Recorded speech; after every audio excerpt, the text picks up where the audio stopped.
Hello students, class 10 life processes का next topic respiration आज पढ़ेंगे। मैं डॉक्टर अंजना कुदेसिया रेस्पिरेशन के बारे में, रेस्पिरेटरी ऑर्गन्स और रेस्पिरेशन की प्रोसेस के बारे में आप लोगों को कुछ बताऊंगी। रेस्पिरेशन की प्रोसेस में सभी ऑर्गेनिज्म एनवायरनमेंट से ऑक्सीजन को लेते हैं और बदले में कार्बन डाइऑक्साइड को रिलीज़ करते हैं। अलग अलग ऑर्गेनिजम्स में ये प्रोसेस सिंपल से लेकर कॉम्प्लिकेटेड हो सकती है। कुछ ऑर्गेनिजम्स ऑक्सीजन की हेल्प से फूड को ब्रेक करते हैं, जबकि कुछ ऑर्गेनिजम्स को फूड के ब्रेकडाउन के लिए ऑक्सीजन की ज़रूरत नहीं होती। रेस्पिरेशन एक्चुअली दो टाइप्स में डिवाइड किया जा सकता है। नंबर 1 अनएरोबिक रेस्पिरेशन और नंबर 2 एरोबिक रेस्पिरेशन। दोनों ही प्रोसेस में एक प्रोसेस कॉमन है, जिसे हम ग्लाइकोलिसिस बोलते हैं। इस प्रोसेस में सबसे पहले ग्लूकोज का पायरुविक एसिड में ब्रेक डाउन होता है। अनएरोबिक रेस्पिरेशन की प्रोसेस सभी लोअर ऑर्गेनिजम्स में होती है। इनमें बैक्टीरिया, ईस्ट, फंजाई एट्सेट्रा। ये प्रोसेस विदाउट ऑक्सीजन होती है। ये प्रोसेस सेल के साइटोप्लाज्म में होती है और इस प्रोसेस में ग्लूकोज पायरुविक एसिड या पायरुवेट्स में कन्वर्ट होता है। इस प्रोसेस में पायरुवेट इथेनॉल, कार्बन डाइऑक्साइड और एनर्जी को लिबरेट करता है। ईस्ट के अंदर होने वाली ये प्रोसेस फर्मेंटेशन कहलाती है, जहाँ पर ये प्रोसेस जाइमेस एंजाइम्स की हेल्प से होती है। अनएरोबिक रेस्पिरेशन की प्रोसेस ह्यूमन बीइंग में भी होती है, खास करके जब हम एक्सेसिव वर्क करते हैं या एक्सेसिव एक्सरसाइज वगैरह करते हैं, तो उस पीरियड में मसल सेल्स के अंदर अनएरोबिक रेस्पिरेशन की प्रोसेस होती है। एक्चुअली ऑक्सीजन डिमांड बढ़ने के कारण ये प्रोसेस एनर्जी लिबरेट करने के लिए होती है। मसल सेल्स के अंदर ग्लूकोज पायरुविक एसिड में कन्वर्ट होता है और ऑक्सीजन के एब्सेंस में ये पायरुविक एसिड लैक्टिक एसिड और एनर्जी को फॉर्म करता है। लैक्टिक एसिड 3 कार्बन मॉलिक्यूल है और मसल सेल्स के अंदर डिपॉजिट होकर क्रैम्प्स और फटीगनेस को डेवलप करता है। एयरोबिक रेस्पिरेशन की प्रोसेस सभी डेवलप्ड एनिमल्स में होती है और इस प्रोसेस के लिए ऑक्सीजन की ज़रूरत होती है। बेसिकली ये प्रोसेस सेल के माइटोकॉन्ड्रिया के अंदर होती है and it is a important process. Aerobic respiration की प्रोसेस में ग्लूकोज पायरुवेट या पायरुविक एसिड में कन्वर्ट होता है and with the help of certain enzymes and hydrogen acceptors.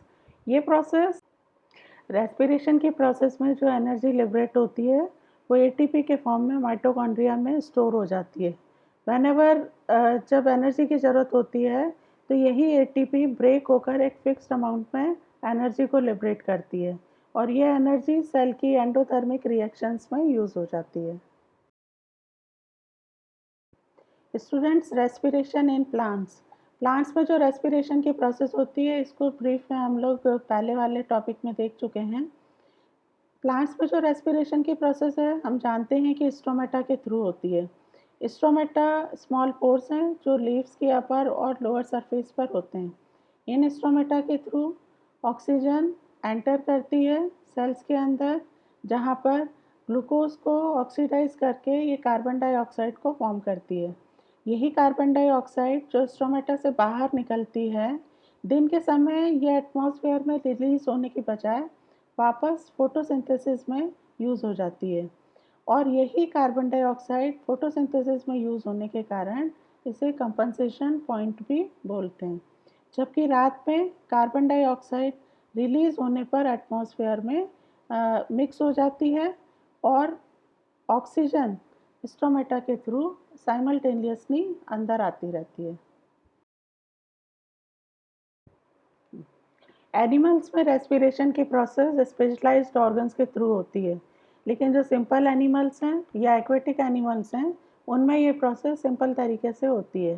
Terrestrial animals oxygen को गैसियस फॉर्म में लेते हैं, जबकि एक्वेटिक एनिमल डिसॉल्व ऑक्सीजन को गिल्स के थ्रू या ग्रीन ग्लैंड्स के थ्रू एब्जॉर्ब करते हैं। डिसॉल्व ऑक्सीजन जब पानी में रहती है तो एक्वेटिक एनिमल्स में जो ब्रीथिंग प्रोसेस है ये कंपैरेटिवली फास्टर होती है टेरेस्ट्रियल एनिमल्स के। फिशेस में गिल्स के थ्रू होने वाला जो रेस्पिरेशन है ये ब्रैंकियल रेस्पिरेशन कहलाता है, जहाँ पर फिशेस वाटर करंट के साथ डिसॉल्व ऑक्सीजन को रिसीव करती हैं और गिल्स के थ्रू बॉडी के बाहर एक्सहेल करती हैं। टेरेस्ट्रियल एनिमल्स में ज़्यादा कॉम्प्लिकेटेड तरीके से रेस्पिरेशन की प्रोसेस होती है। ह्यूमन बीइंग में रेस्पिरेशन के लिए 1 पेयर मेजर ऑर्गन्स होते हैं जिन्हें लंग्स बोलते हैं, और एक्सेसरी ऑर्गन्स में रिब्स, स्टर्नम, मसल्स और डायफ्राम होता है। ह्यूमन बीइंग में ऑक्सीजन लंग्स में एंटर होती है नॉस्ट्रल्स के थ्रू, और कार्बन डाइऑक्साइड सेम नॉस्ट्रल्स के थ्रू बॉडी के बाहर मूव्ड आउट होती है। इस प्रोसेस में लंग्स एक्सपेंड होते हैं और कार्बन डाइऑक्साइड रिलीज होने पर लंग्स कॉन्ट्रैक्ट होते हैं। रेस्पिरेटरी सिस्टम के डायग्राम में हम लोग देख पा रहे हैं कि जो लंग्स हैं ये 12 पेयर रिब्स के अंदर स्टर्नम और वर्टिब्रल कॉलम से प्रोटेक्टेड होते हैं। नाउ ह्यूमन रेस्पिरेटरी सिस्टम की शुरुआत नॉस्ट्रल से होती है और ये नॉस्ट्रल्स आगे चलकर नेसल पैसेज में ओपन होते हैं। जैसा कि आप सब डायग्राम में देख सकते हैं कि जो नॉस्ट्रल्स हैं ये नेसल कैविटी में ओपन हो रहे हैं। एक्चुअली नेसल कैविटी नेसल बोन से मिलकर बनी हुई रहती है और इस नेसल पैसेज के अंदर नेसल पैसेज को कवर करने के लिए हेयरी म्यूकस मेम्ब्रेन होती है जो नेसल पैसेज को कवर करती है। ये म्यूकस मेम्ब्रेन म्यूकस बनाती है जो कि नेसल कैविटी को मॉइस्ट रखती है और एनवायरमेंटल एयर को बॉडी टेम्परेचर के इक्विवेलेंट करती है। इसके अलावा म्यूकस मेम्ब्रेन के थ्रू बनने वाला म्यूकस एयर के साथ आए हुए डस्ट पार्टिकल और हार्मफुल पार्टिकल्स को भी रिमूव करती है। नेसल पैसेज के अंदर आने वाली जो एयर है ये बॉडी टेम्परेचर के इक्विवेलेंट हो जाती है। नाउ नेसल पैसेज आगे फेरिंग्स में ओपन होती है। नेसल पैसेज के बाद रेस्पिरेटरी सिस्टम का सेकंड पार्ट है फेरिंग्स। जैसा डायग्राम में आप लोग देख पा रहे हैं कि फेरिंग्स वास्तव में ब्रॉड चैम्बर है, शॉर्ट एंड ब्रॉड चैम्बर है और ये कनेक्टेड होता है लैरिंग्स से। लैरिंग्स एक्चुअली साउंड बॉक्स है जो कि वोकल कॉर्ड्स जिसके अंदर प्रेजेंट होते हैं और इन्हीं वोकल कॉर्ड्स में वाइब्रेशन से साउंड का प्रोडक्शन होता है। ये फेरिंग्स आगे चलकर लैरिंग्स या साउंड बॉक्स के थ्रू ट्रैकिया में ओपन होती है। फेरिंग्स और ईसोफेगस की ओपनिंग पर एक कार्टिलेज का फ्लैप होता है जिसको एपिग्लॉटिस बोलते हैं। ये फेरिंग्स की ओपनिंग और ईसोफेगस की ओपनिंग को कंट्रोल करता है। रेस्पिरेटरी सिस्टम का नेक्स्ट पार्ट है ट्रैकिया। लैरिंग्स आगे चलकर एक लंबी ट्यूब में ओपन होता है जिसे ट्रैकिया बोलते हैं। एक्चुअली ट्रैकिया कार्टिलेज की बनी हुई रिंग्स का बना हुआ रहता है। ये रिंग्स फ्लेक्सिबल होती हैं और ट्रैकिया को मूव होने में या श्रिंक होने में या एक्सपेंड होने में मदद करती हैं। ट्रैकिया की लाइनिंग में भी म्यूकस मेम्ब्रेन होती है और इस म्यूकस मेम्ब्रेन में बहुत छोटे छोटे माइन्यूट हेयर लाइक प्रोजेक्शंस होते हैं जिन्हें सिलिया बोलते हैं। एक्चुअली ये सिलिया एयर को पुश करने का काम करते हैं और एयर लंग्स की तरफ मूव करती है। जैसा हम फिगर में देख रहे हैं कि जो ट्रैकिया है ये लेफ्ट और राइट में दो ब्रोंकस में डिवाइड होती है। लेफ्ट और राइट ब्रोंकस दोनों साइड के लेफ्ट और राइट लंग्स में ओपन होते हैं। ह्यूमन रेस्पिरेटरी सिस्टम के मेजर ऑर्गन्स होते हैं 1 पेयर लंग्स।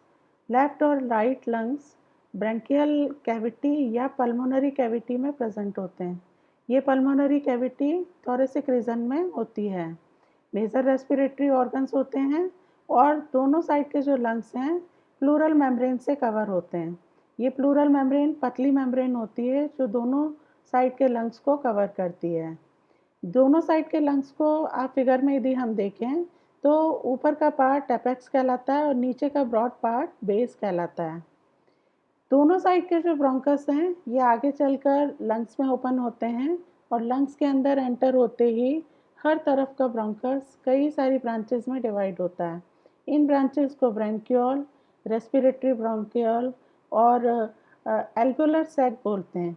इन एल्वियोलर सैक में actually alveolar sac like structure होता है और एक एल्वियोलर सैक्स में करीब 60 टू 80 तक राउंडेड स्ट्रक्चर होते हैं जिन्हें एल्वियोलाई बोलते हैं। फिगर के नीचे वाले पार्ट में आप लोग देख सकते हैं कि कितने सारे एल्वियोलाई उसमें दिख रहे हैं। एक लंग्स के अंदर करीब मिलियंस एल्वियोलाई रहते हैं जो लंग्स के अंदर प्रेजेंट रहते हैं। हर एल्वियोलाई एक थिन मेम्ब्रेनस सिंगल सेल का बना हुआ स्ट्रक्चर है और इसके चारों तरफ ऑक्सीजनेटेड और डीऑक्सीजनेटेड ब्लड कैपिलरीज का रिच नेटवर्क होता है। अब हम आते हैं रेस्पिरेशन की प्रोसेस की तरफ। वास्तव में रेस्पिरेशन के प्रोसेस को दो पार्ट में हम डिवाइड करते हैं। इसमें फर्स्ट आता है एक्सटर्नल रेस्पिरेशन। एक्सटर्नल रेस्पिरेशन की प्रोसेस एक्चुअली ब्रीदिंग की प्रोसेस है और इस प्रोसेस में हम ऑक्सीजन को इनहेल करते हैं और कार्बन डाइऑक्साइड को एक्सहेल करते हैं। जब ऑक्सीजन को इनहेल करते हैं तो चेस्ट कैविटी एक्सपेंड होती है। इसके एक्सपेंड होने से रिब्स का अपवर्ड मूवमेंट होता है और डायफ्राम का डाउनवर्ड मूवमेंट होता है। इस प्रोसेस से लंग्स एक्सपेंड होते हैं और एनवायरमेंटल लेयर लंग्स के अंदर फिल हो जाती है। लंग्स से ये ऑक्सीजन एल्वियोलाई के अंदर फिल होती है।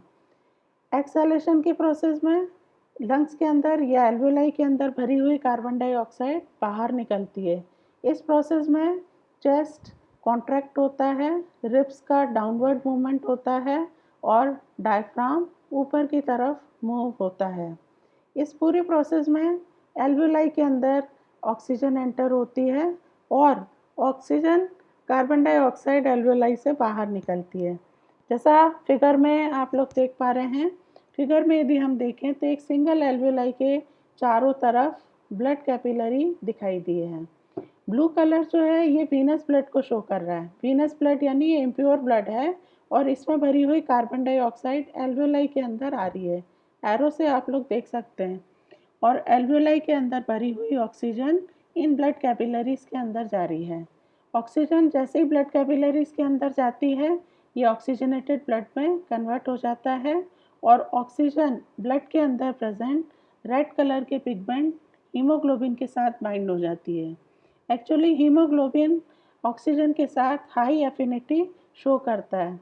ये हीमोग्लोबिन ऑक्सीजन को बाइंड करके बॉडी के बाकी पार्ट में सर्कुलेट होकर सेल्स के अंदर इस हीमोग्लोबिन इस ऑक्सीजन को फ्री कर देता है। स्टूडेंट्स, असाइनमेंट 4 का लिंक डिस्क्रिप्शन बॉक्स में दिया गया है। सभी लोग असाइनमेंट फिल करिए। और नेक्स्ट टॉपिक ट्रांसपोर्टेशन है जिसमें हम हार्ट का structure, circulatory system, blood vessels, lymph etcetera पढ़ेंगे। Thank you.